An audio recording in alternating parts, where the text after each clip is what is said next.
Hi மா, எல்லோரும் நல்லா இருக்கீங்களா? இன்றைக்கி நம்ம கண்மாஸ் விழாவில் என்ன வீடியோ பார்க்க போகிறோம்னா, எங்கள் அப்பாவுங்க தோட்டத்துக்கு தாங்க வந்திருக்கோம். அப்பாவுங்க தோட்டத்துக்கு வந்து ரொம்ப நாள் ஆயிடுச்சு.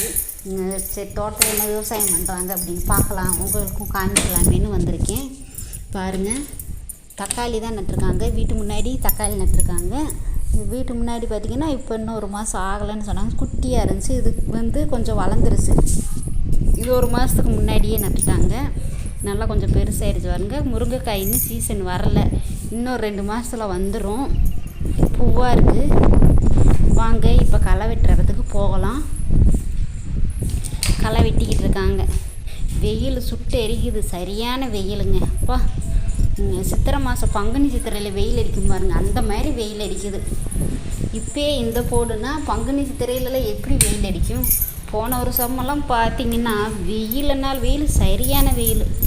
இந்த வருஷம் எப்படி வெயில் அடிக்க போகுதுன்னு தெரியல. செடியெல்லாம் நல்லா இருக்குது, பரவாயில்ல. இன்னும் வெயில் மழை இருந்தால் இன்னும் கொஞ்சம் நல்லாயிருக்கும்.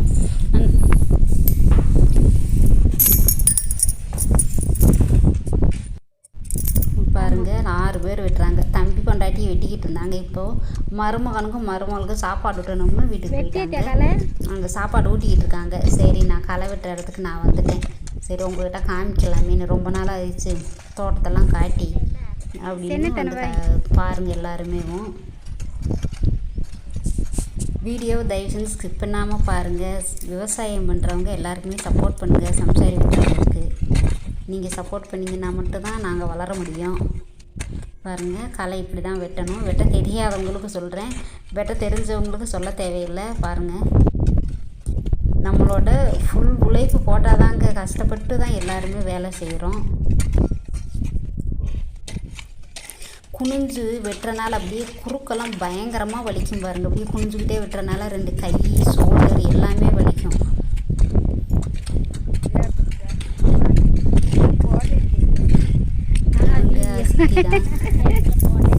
ஃபோட்டோ எடுத்துக்கிறதுன்னு கேட்குறாங்க. நான் சித்தின்ல கூப்பிட மாட்டேங்க, அம்மானே தான் கூப்பிடுவேன் எல்லாரையுமே.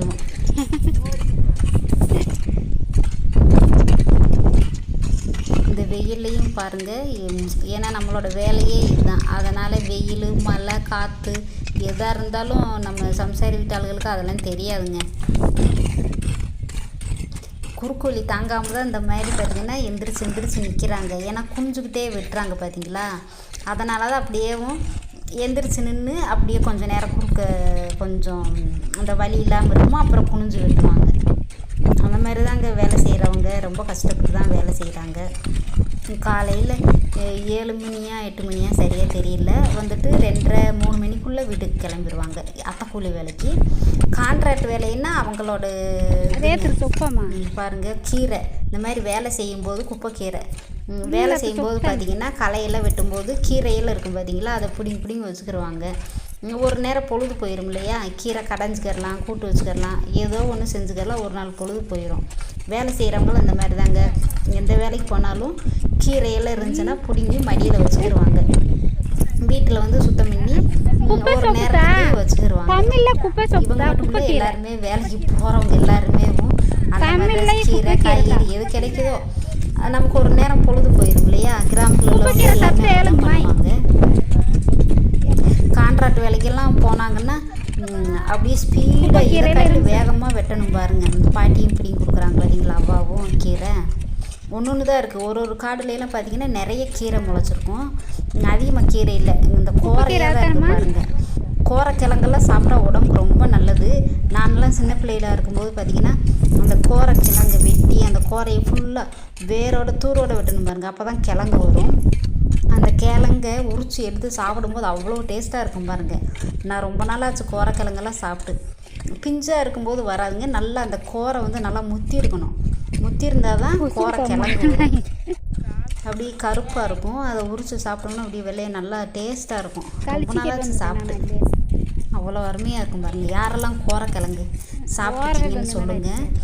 நல்லா ஃபஸ்ட்டு சின்ன பிள்ளையில இருக்கும்போது இந்த மாதிரி தோட்டத்தில் வேலை செய்யும்போதெல்லாம் பார்த்திங்கன்னா களையெல்லாம் வெட்டுவோம். எல்லா வேலையுமே தெரியுங்க, எல்லா வேலையுமே தெரியும். இப்போ எங்கே வெளியூர் இருக்கனால தான் வேலையெல்லாம் செய்ய முடியல. பாருங்கள், இடுப்பில் அப்படியே அந்த வலிக்காக தான் எழுந்திரிச்சு அப்படியே நின்றுருக்காங்க. கை இடுப்பில் வச்சுக்கிட்டு நானும் கொஞ்சம் நேரம் வெட்டுறேன்னு வாங்கி வெட்டினேன். என்னால் வெட்ட முடியல, மூச்சு வாங்கி ரொம்ப கஷ்டமாக இருந்துச்சு. தங்கச்சி கொடுக்கா அப்படின்னு வாங்கி வெட்டிட்டாங்க. சும்மா ஒரு நிமிஷம் தான் வெட்டினேன், அதுவே என்னால் வெட்ட முடியல.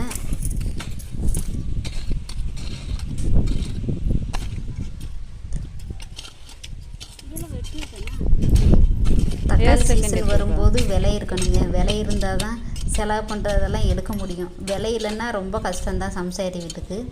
ஆனால் கடவுள் பார்த்திங்கன்னா விலை இருக்கும்போது அந்த வெள்ளாமை வராதுங்க, வெள்ளாமை இருக்கும்போது விலை இருக்காது. இப்படி தாங்க ரொம்ப கஷ்டமாக இருக்கும்.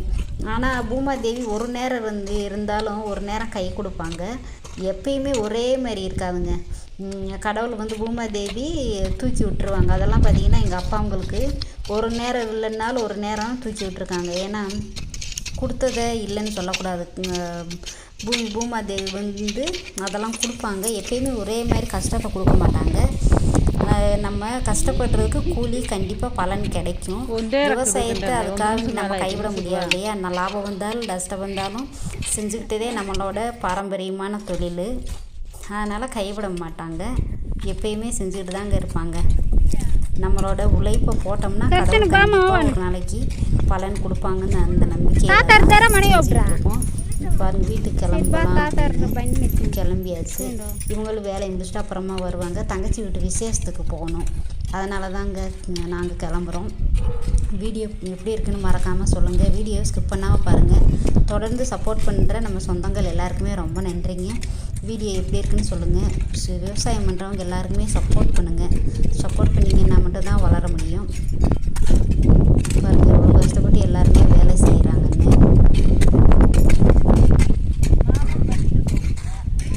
பாதிக்கிட்டு அங்கே நாளைக்கு வெட்டுவாங்க.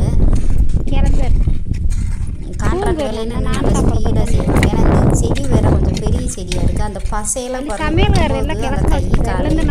துணியில் எதுக்கு கட்டியிருக்காங்க பார்த்தீங்கன்னா அந்த பசையெல்லாம் ஒட்டாமல் இருக்கிறது தான். பாருங்கள் சேலை கட்டி மேலே சட்டை போட்டு துணியெல்லாம் இப்போ பெரும்பாலும் எந்த வேலை செஞ்சாலும் இந்த மாதிரி மேலே துணியும் கட்டிக்கிறாங்க, சட்டையும் போட்டுக்கிறாங்க.